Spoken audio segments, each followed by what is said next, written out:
Hello everyone, I'm Philip James and welcome. Today's interview is with Dr. Antonio Bianco. Dr. Bianco, welcome. Thank you very much. It's a pleasure to be here. Well, it's great to have you back. Last time we did an interview, it was for the Dr. Thyroid podcast, and I must tell you, it's one of the most popular podcasts of the 100 on the Dr. Thyroid show. It's been downloaded hundreds, thousands of times, literally, from all around the world. And it's such an interesting topic. But before we dive into today's interview, that was almost 3 years ago. How have you been? What's the latest in your life?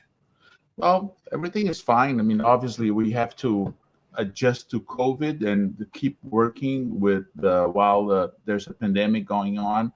My work is focused mostly on the lab, so I'm very fortunate that I have a group that continued working as much as they could.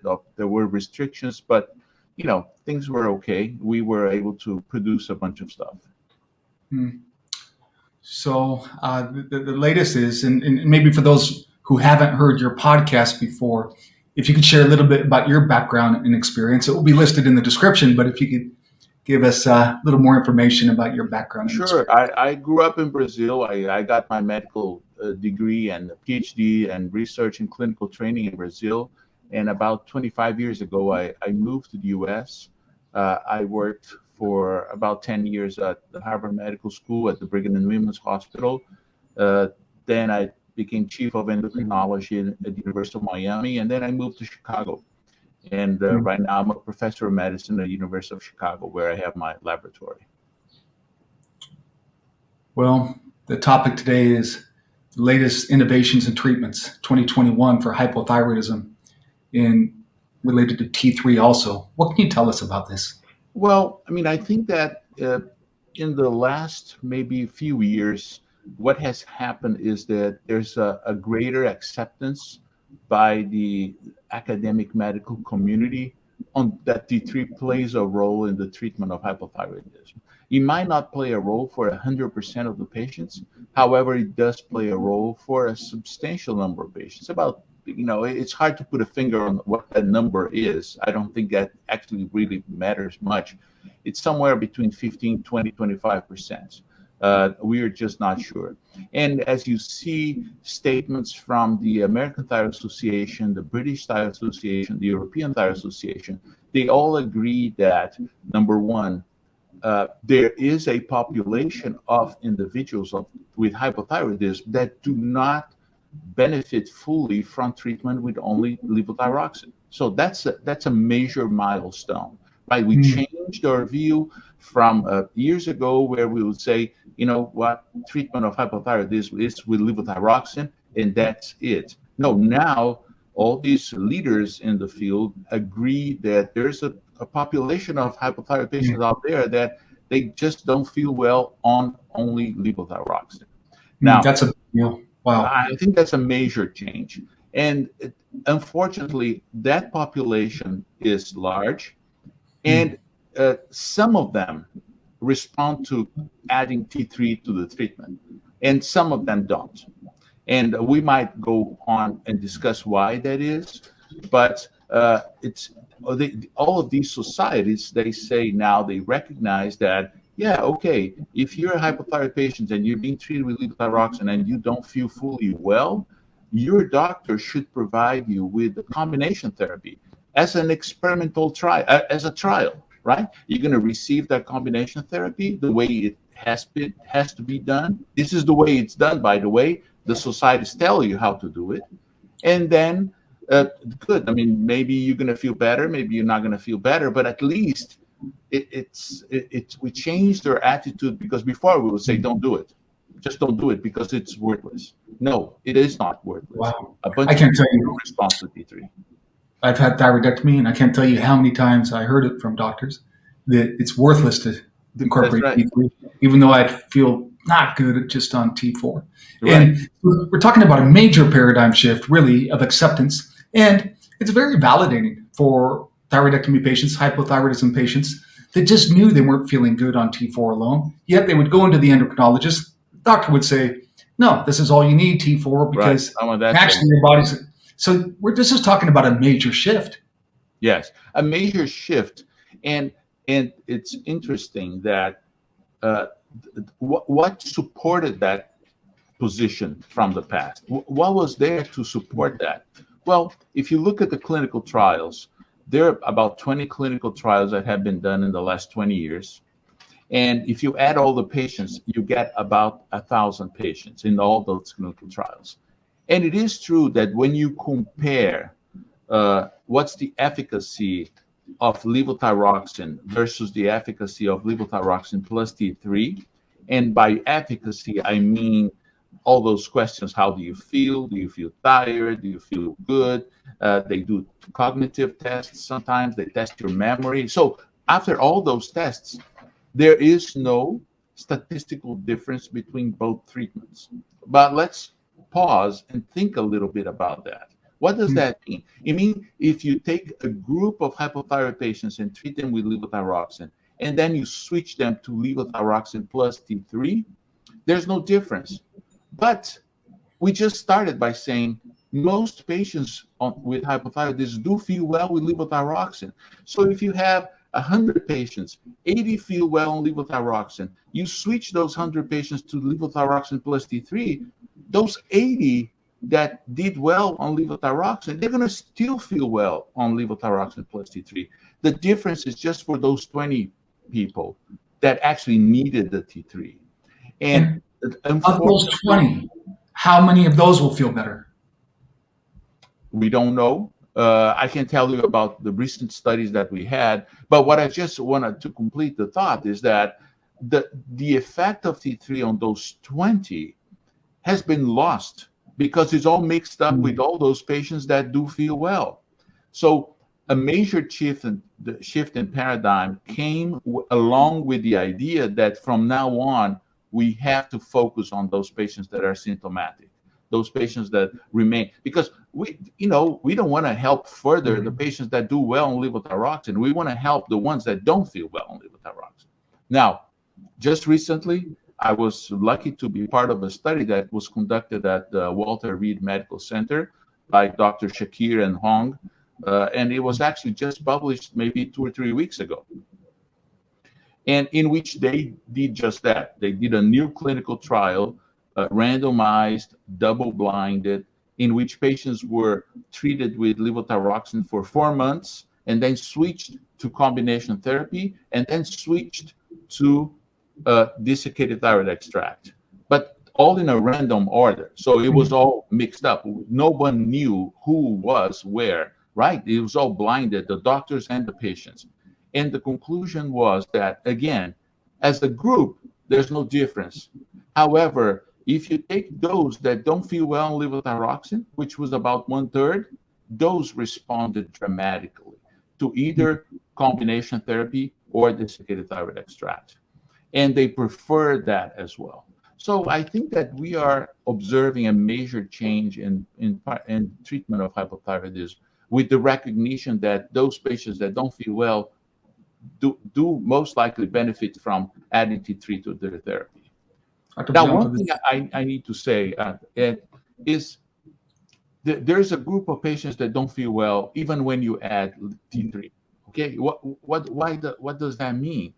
Well, there sometimes, and I see this more often, patients are placed on are labeled with the label hypothyroidism, and in fact they don't have hypothyroidism. So they have symptoms which are vague. I'm tired, I'm gaining weight, my hair is falling, my skin is dry. So all those symptoms that really suggest hypothyroidism. However, the doctor checks the thyroid function tests, like the TSH is normal, or maybe slightly elevated. And with the symptoms and the slightly elevated TSH, okay, you have hypothyroidism. I'm going to start treating you. And and then everything else that goes wrong with that treatment, it's blamed on the levothyroxine didn't work. Well, perhaps that patient did not have hypothyroidism to start with.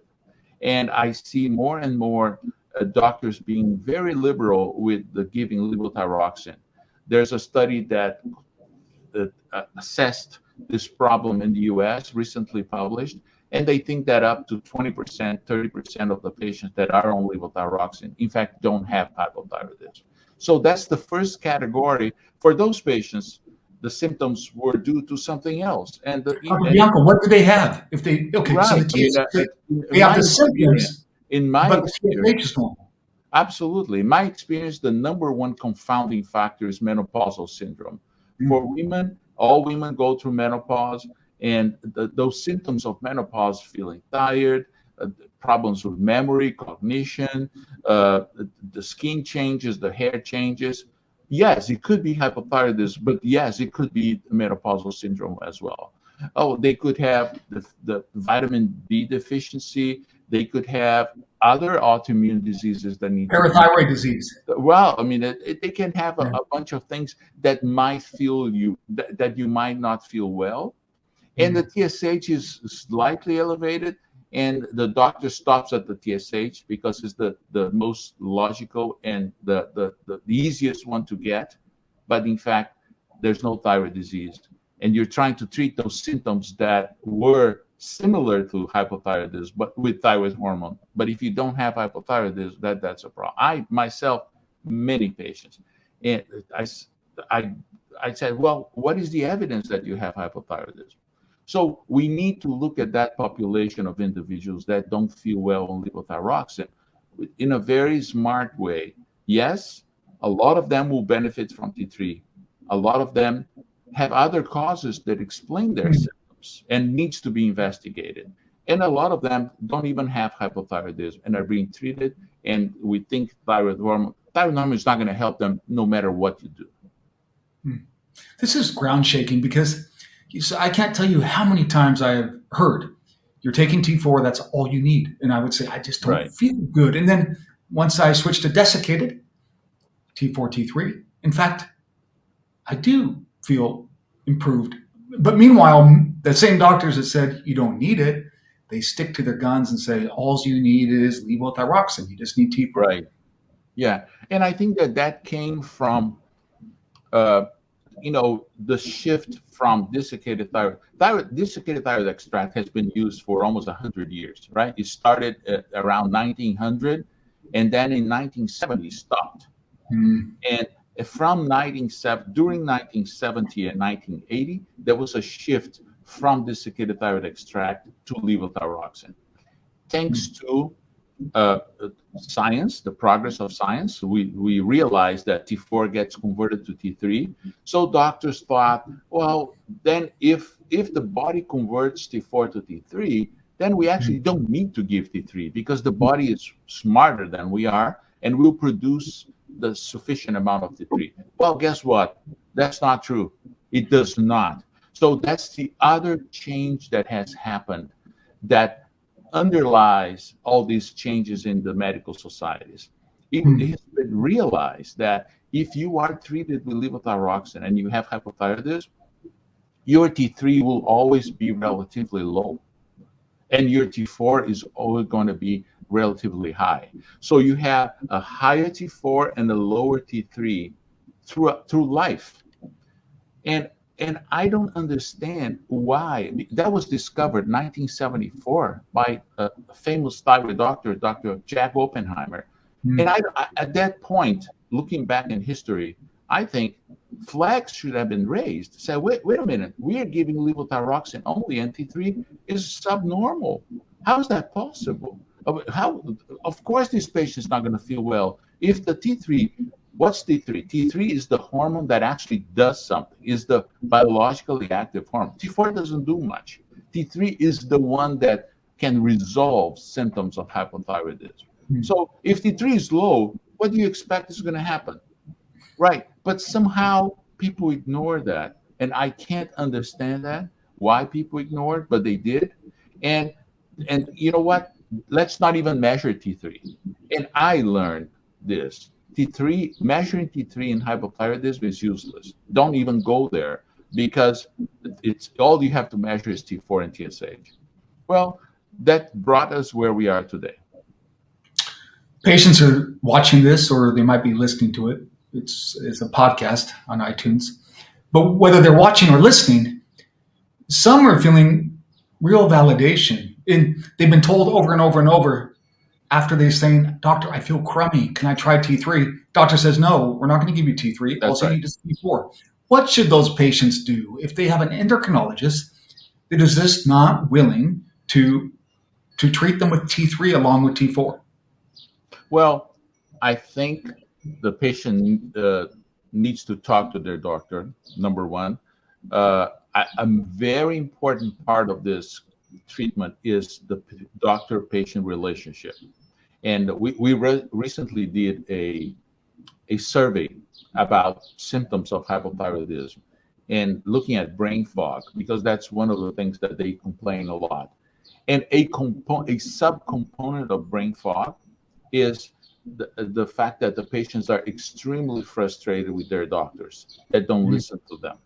And it's interesting. We didn't publish this study yet. It's under review. It's going to be published. But it's fascinating that this becomes an aggravating factor for the whole thing that they feel. Now, so I strongly suggest the patients to really talk to their doctor, explain how they feel, direct their doctors to podcasts like yours, direct their doctors to recent publications from the American Thyroid Association, the European Thyroid Association, British Thyroid Association.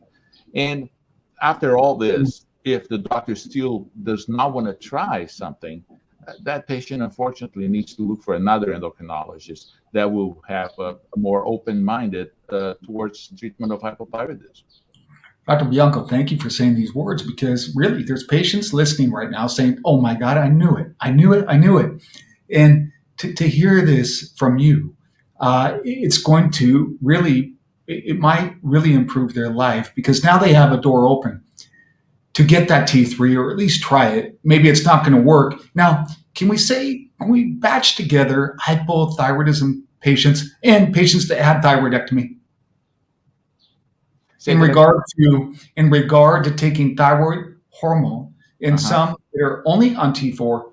Can T3 work for both of those Oh, groups? yes, absolutely. I mean, we looked for differences between Hashimoto's thyroiditis, is that what you mean, and surgical thyroidectomy.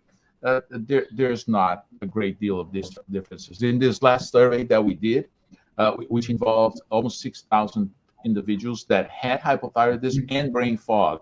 So 6,000 individuals told us how they felt. And obviously, we tried to match, well, we asked that specific question that you said. Is there a difference in those patients that had surgery, that had radioactive iodine, or they had Hashimoto's? No, we could not find major. They're very small differences. In general, you could just say they have hypothyroidism. Well, Dr. Bianco, we're going to shift this to all these resources we listed in the episode notes. We're going to shift this to kind of a rapid fire interview where I name a hot topic that you read about from so many patients when they're in these thyroid support groups on Facebook or what have you. And we're going to go to this rapid fire. But what I do see is there's a lot of comments coming in right now from across the world, including Latin America and the US. So what we can tell you, to those joining us, thank you for being here, number one. But two, we see your questions. We're going to pop some of those up on the screen. And if we don't have time to address these live, Dr. Bianco is willing to check your comments after the interview and respond to your comments in Spanish or English immediately following. So, rapid fire, Dr. Bianco. Desiccated thyroid. It's we see more and more large number of people on desiccated thyroid extract. I think the patient and the doctor needs to find a reliable source that is steady, that provides the normal amounts, and it doesn't change over time. And desiccated thyroid extract contains a little bit more T3 than the regular combination therapy. So we should be on the lookout for avoiding that for older patients. And but other than that, uh, I think that as long as the TSH is normal, desiccated thyroid extract is fine. What time of day and how should someone take thyroid replacement hormone? The major issue with thyroid hormone replacement is having an empty stomach, because the absorption of levothyroxine or T4 is impaired by food and by different components of the food. So it should be fasting, at least several hours fasting. So we recommend early in the morning, before breakfast, before anything, just take that pill. Now, it could be at night as well, as long as several hours elapsed after the last meal. After, if you have dinner at 5 or 6 p.m. and you want to take your pill at midnight, that's fine as well, with water. Somebody had a thyroidectomy or they have hypothyroidism. What lab work should they have done and how often? Well, we normally measure TSH, T4, and T3 in order to follow up the treatment, right? So you adjust hormone replacement therapy, you adjust based on the TSH. And I think that hasn't changed.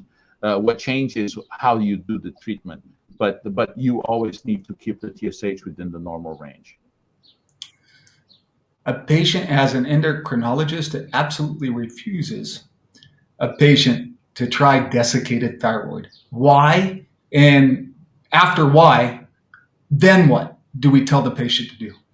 Well, I mean, why? Because uh, everyone has been told, doctors, that desiccated thyroid extract is dangerous because it contains a lot of T3, and and also have been told that it's inconsistent because the contents of T4 and T3 can vary from batch to batch. Yes, I think that can happen with a lot of drugs. The problem is the desiccated thyroid extract is not fully approved by the FDA, so there's not a lot of control over that. So that's why I said you need to find a reliable company, a reliable source of desiccated thyroid extract, and, and you put to rest that idea that is inconsistent or it's not. I mean, I think that the doctor will help you choose that. But also because we told doctors that it was dangerous because it contained a lot of T3. Yeah, if you just had a heart attack and I'm giving you a super extra amount of DTE, it's not good. I mean, you have to be conscious about that as well. A patient feels super crummy, and not for all patients, but some, when they incorporate T3 into their treatment. What symptoms seem to improve dramatically? I think what I see right after I added T3 to a few patients, they come back and a few days later they just write an email saying, "Thank you very much. You saved me my life. I can have a clarity in my thoughts right now. I feel more motivated." So I think that the things that resolved are I don't feel as thyroid as I used to feel, and a cloud has been lifted from my mind. That's what I have heard from these patients. But we have to say that a similar number of other individuals say that it didn't help them much. Hmm.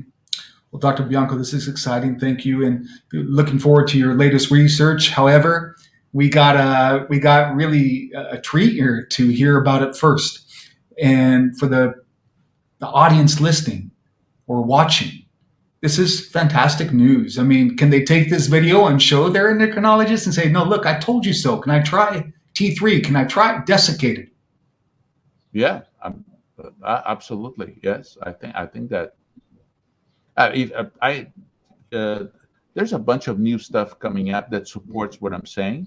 So I suggest both patients and the endocrinologists look at PubMed, look at the papers that have been published, look at the statements from the American Thyroid Association, the European Thyroid Association, and the British Thyroid Association, and that will substantiate what I'm saying.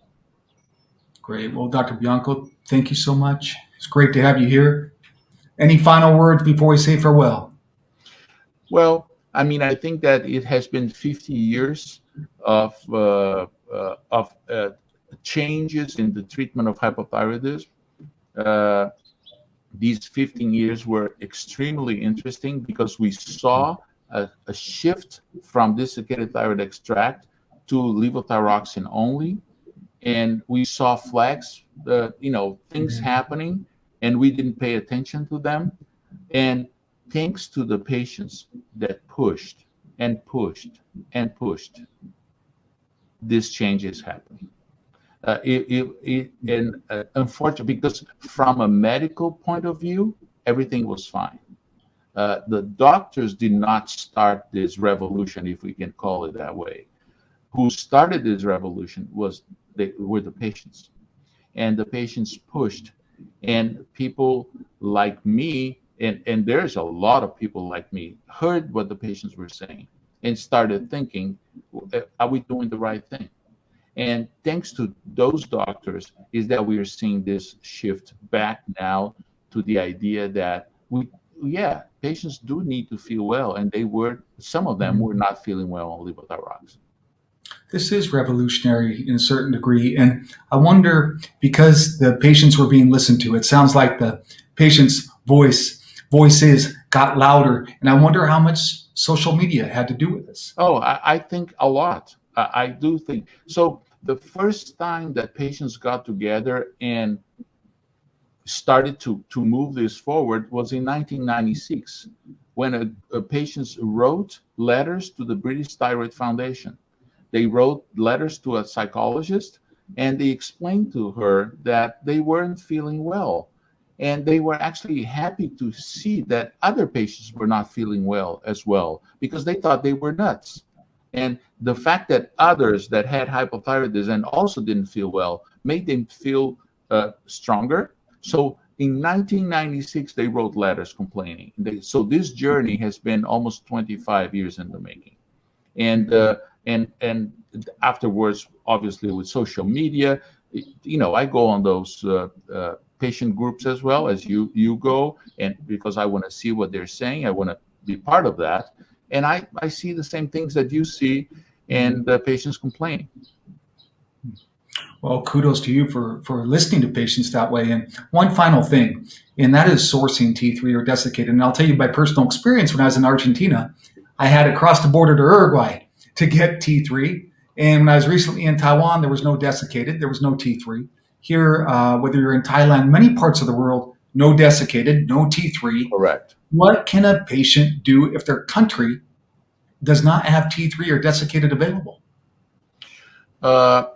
Well, they have to look for alternative sources, obviously. Sometimes what happens is that the T3 is available, but it's not like in England. In England, for example, the health system does not pay for T3 because they don't recognize the value of T3. So if you and your doctor agree that T3 is to be used for you, you have to pay out of pocket. So sometimes the drug is available, but the national health system doesn't pay for that drug. And some countries like Brazil don't have T3 at all. So, but in Brazil, there are companies that bring T3 from different countries that will make it available for patients, obviously at a price. So it's not going to be like the regular price that you would normally pay. So there are alternative sources, but it's interesting to see that T3 it fell from use so much that multiple countries dropped it from their list. So they were just not selling because no one was prescribing. And now there's a major shift to bring back T3 to the market again. I just heard that T3 is going to be sometime in the next couple of years be brought back to market in Brazil, for example. And I'm sure those pharmaceutical companies are thinking of other countries as well. If you were to put this news on a billboard, all that we're talking about these revelations, about this revolution, yeah, what would that billboard say? Well, I think it should say, we hear you, we believe you, we know that levothyroxine, it's a great medicine, resolves the problem of most hypothyroid patients, but we now believe that there's a group of patients that don't fully benefit from levothyroxine alone.